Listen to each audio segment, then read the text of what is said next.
एक यह सब्जी बनाई है, इसे तो कुत्ते भी नहीं खाएंगे, कहते हुए विनोद गुस्से में सब्जी के बर्तन को उठाकर फर्श पर पटक दिया। पूरे डाइनिंग हॉल में सब्जी बिखर गई। 5 साल का नन्हा रोहन डरकर मम्मी से चिपक गया। वैशाली भी उसके गुस्से से डरकर कांपने लगी। वह डरते डरते बोली, गुस्सा क्यों करते हो जी, मैं दूसरी सब्जी बना देती हूँ। वह आंखें दिखाते हुए बोला, नहीं खानी तेरे हाथ से बनी गोबर जैसी सब्जी, बाहर जा रहा हूँ, मैं वहीं खाकर आऊँगा। कहते हुए वह घर से बाहर निकल गया। वैशाली गेट तक उसके पीछे आई, मगर वह गाड़ी स्टार्ट करते ही तेजी से निकल गया। पिछले कुछ महीनों से विनोद का व्यवहार एकदम से बदल गया था। वह बात बात पर गुस्सा करने लगा था। कभी खाने में कमियां निकालता था, कभी घर की साफ सफाई पर बरस पड़ता था। आजकल उसे वैशाली में पसीने की बदबू भी ज़्यादा आने लगी थी। अगर वह रसोई का काम निपटाकर नहाकर भी आ जाती, तब भी वह उस पर चिल्ला पड़ता था कि ढंग से नहाया कर।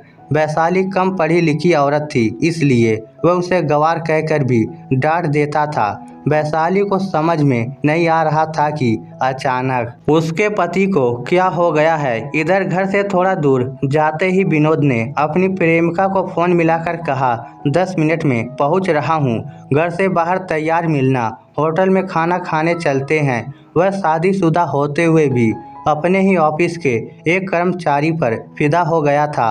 उम्र में 10 साल छोटी सुनीता उससे भाग गई थी। सुनीता भी उसके पद और रुतबे की कायल थी। वह कंपनी में प्रोडक्ट मैनेजर था। 2 लाख रुपया महीने की सैलरी थी। महंगे कपड़े पहनता था, महंगी गाड़ी में चलता था। बिखरी हुई सब्जी को साफ करने में वैशाली को 1 घंटा लग गया। फिर उसने रोहन को दूध के साथ खाना खिलाया और खुद बिना खाए ही सो गई। विनोद रात के 12 बजे घर आया, तब तक वह जाग रही थी। उसने देखा वह बिना उससे बात किए ही चुपचाप सोने की कोशिश करने लगा। वैशाली उससे कुछ पूछना चाहती थी, कुछ बात करना चाहती थी, मगर ना जाने क्यों आजकल वह उससे डरने लगी थी। वैशाली एक गरीब घर की लड़की थी। मायके में सिर्फ एक शादीशुदा भाई और बूढ़ी माँ थी। वह लोग जैसे तैसे जिंदगी बसर कर रहे थे। जब 12 वर्ष पूर्व विनोद से वैशाली की शादी हुई थी, तब वह भी बेरोजगार ही था। उस समय वह वैशाली की खूबसूरती पर फिदा हो गया था। जब वह ब्याह कर उसके घर आई थी, तब वह उससे बहुत प्यार करता था। वैशाली आजकल पुराने दिनों को याद करके जीती थी। वह भी क्या दिन थे, पैसा कम था मगर प्यार बहुत था। आज वह भूखी थी, नींद नहीं आ रही थी, मन बेचैन हो रहा था। उसने कलेजा कड़ा करके विनोद से पूछ ही लिया, मेरे साथ ऐसा क्यों कर रहे हो। उसके द्वारा किए गए इस सवाल से वह चौंक गया। कहते हैं ना, चोर के दाढ़ी में तिनका होता है। वह गुस्से में बोला, मैं क्या कर रहा हूँ, तुम खुद अपने लक्षणों से करवा रही हो। तंग आ गया हूँ तुमसे। वह उदास होकर बोली, मन भर गया है ना मुझसे। यह सुनकर वह सचेत हो गया। बोला, कहना क्या चाहती हो।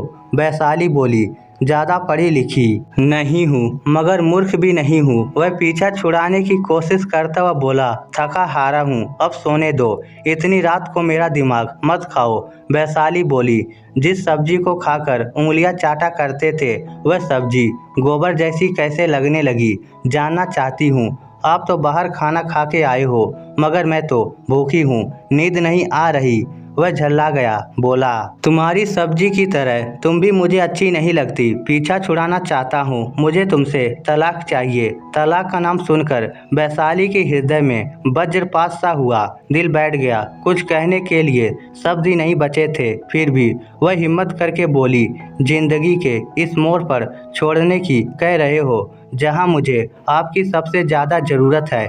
कहते हैं जब मोह खत्म हो जाता है तो इंसान निर्लज हो जाता है, स्वार्थी हो जाता है। दूसरे की भावनाओं का उसके सामने कोई मूल्य नहीं रह जाता। वह बेहयाई से बोला, मुझे कोई और मिल गई है, अब मैं उसके साथ जीना चाहता हूँ। मेरा पीछा छोड़ दो।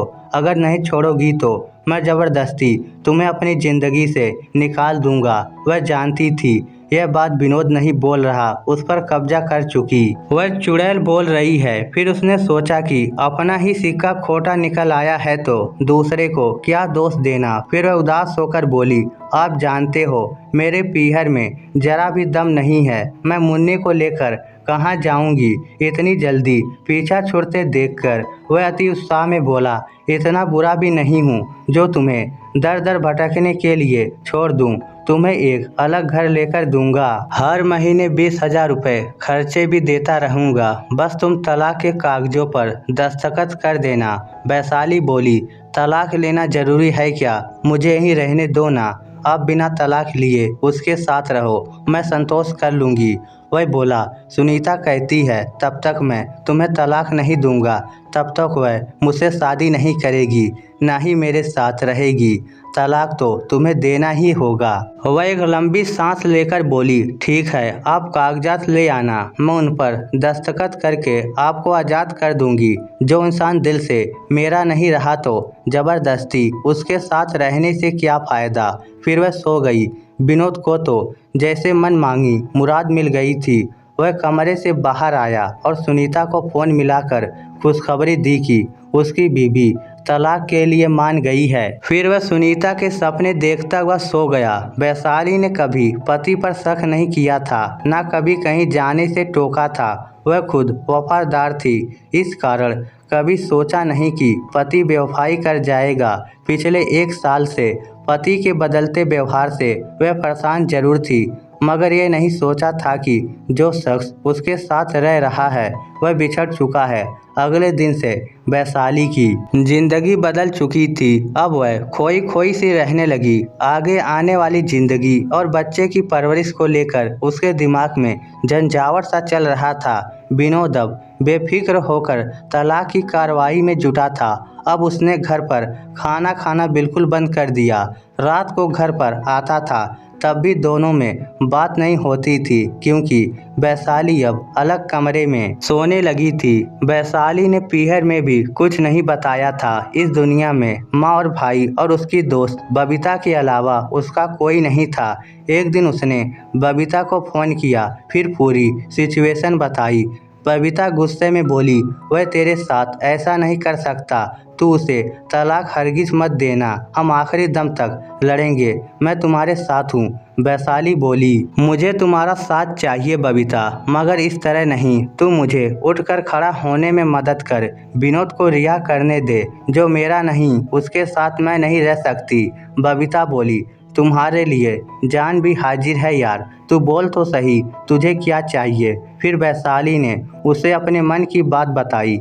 बबीता बोली, आजा, तेरे लिए घर, पार्लर और दिल तीनों के दरवाजे खुले हैं। फिर वह दिन भी आ गया जब विनोद तलाक के कागज ले आया। साथ में एक छोटे से घर के कागज थे जिसे वह वैशाली के नाम कर रहा था। साथ में 20,000 रुपये महीने का देने का एग्रीमेंट भी था। उस दिन सुनीता भी उसके साथ थी। वैशाली सामान के नाम पर एक छोटा सा बैग लेकर जा रही थी। विनोद ने तलाक के सारे कागज वैशाली को पकड़ा दिए।